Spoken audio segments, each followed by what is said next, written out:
ಇವತ್ತಿನ ದಿನ ಸಾಂಕೇತಿಕವಾಗಿ ನ್ಯಾಯಾಲಯದ ಮುಂದುಗಡೆ ಇರುವ ರಸ್ತೆ ಮೇಲೆ ಹೆಲ್ಮೆಟ್ ಇಲ್ಲದೆ ಹಾಯ್ದು ಹೋಗುವಂಥ ದ್ವಿಚಕ್ರ ವಾಹನ ಸವಾರರಿಗೆ ಹೆಲ್ಮೆಟ್ ವಿತರಣೆಯನ್ನು ಕಾನೂನು ಜಿಲ್ಲಾ ಸೇವಾ ಪ್ರಾಧಿಕಾರ, ಪೊಲೀಸ್ ಇಲಾಖೆ, ರೋಟರಿ ಹಾಗೂ ಇತರೆ ಸಂಸ್ಥೆಗಳೊಂದಿಗೆ ಸೇರಿಗೆ ಈ ಒಂದು ಅಭಿಯಾನವನ್ನು ಹಮ್ಮಿಕೊಂಡಿದ್ದೇವೆ.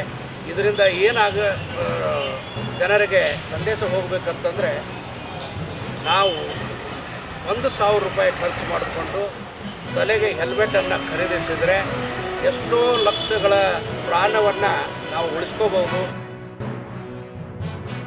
ಸಂಚಾರ ನಿಯಮ ಪಾಲಿಸಬೇಕಂತೇಳಿ ಎಲ್ಲ ಅವೇರ್ನೆಸ್ ಕೂಡಿಕೊಂಡಿದ್ದು ನಮಗೆ ಸಂತೋಷಿಸುತ್ತೆ.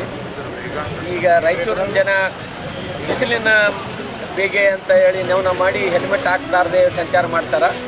ಆದರೆ ಜೀವಕ್ಕಿಂತ ಬಿಸಿಲು ಅಲ್ಲ, ಜೀವನೇ ಮುಖ್ಯ.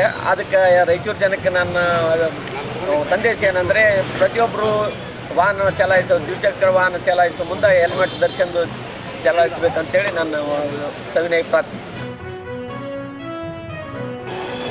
ಫುಟ್ಪಾತ್ ಆಕ್ರಮಿಸ್ಕೊಂಡಿದ್ದಾರೆ. ಅದರಿಂದ ಪಾದಚಾರಿಗಳಿಗೆ ಓಡಾಡೋಕ್ಕೂ ತೊಂದರೆ ಆಗಿದೆ. ಹಾಗಾಗಿ ಸಾಕಷ್ಟು ಆಕ್ಸಿಡೆಂಟ್ ಆಗ್ತಾ ಇರೋದ್ರಿಂದ ಟ್ರಾಫಿಕ್ ಪೊಲೀಸು ಮತ್ತು ಮಹಾನಗರ ಪಾಲಿಕೆ ಇವರೆಲ್ಲರೂ ಒಂದು ಸಮನ್ವಯದಿಂದ ಕೆಲಸ ಮಾಡಿದಾಗ ಮಾತ್ರ ಈ ಒಂದು ರಸ್ತೆ ಸುರಕ್ಷತೆ ಒಂದು ಯಶಸ್ಸು ಆಗುತ್ತೆ ಅಂತ ಹೇಳ್ತಾ, ಈ ಒಂದು ಕಾರ್ಯಕ್ರಮ ಒಂದು ಮಾದರಿಯ ಕಾರ್ಯಕ್ರಮ ಆಗಿರೋದ್ರಿಂದ ಸಾರ್ವಜನಿಕರಿಗೆಲ್ಲರೂ ಈ ಒಂದು ರಸ್ತೆ ಸುರಕ್ಷತಾ ಒಂದು ಅನುಸರಣೆ ಮಾಡಿಕೊಂಡು ತಮ್ಮ ಜೀವ ಮತ್ತು ತಮ್ಮ ಕುಟುಂಬವನ್ನು ರಕ್ಷಣೆ ಮಾಡಬೇಕಾಗಿ